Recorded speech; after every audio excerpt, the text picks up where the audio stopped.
Motivational গল্প। কেউ অযোগ্য নয়। এক মহিলা প্রতিদিন দূরের একটা নদী থেকে 2 কলসি জল নিয়ে আসত। কলসি দুটোর মধ্যে একটি ছিল ভালো আর একটি ছিল ফুটো। মহিলা এতই গরিব ছিল যে তার কাছে টাকা ছিল না নতুন কলসি কেনার।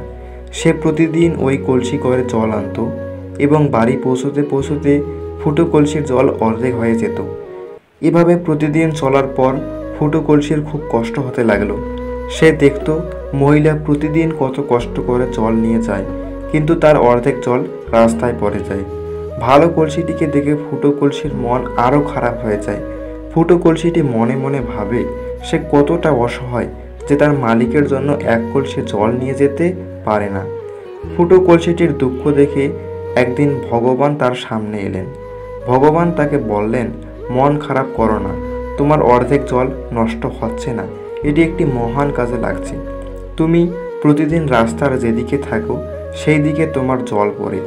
অনেক ছোট বড় গাছ তাদের জীবন পেয়েছে, তাই তারা প্রতিদিনই তোমাকে ধন্যবাদ জানায়।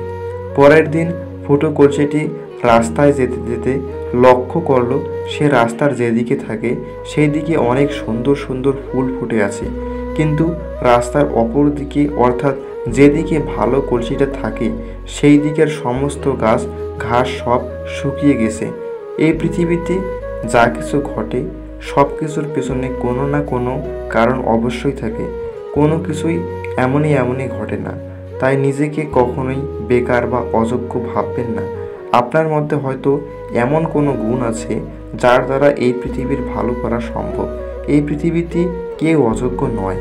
সবার মধ্যে কোনো না কোনো বিশেষ গুণ অবশ্যই আছে।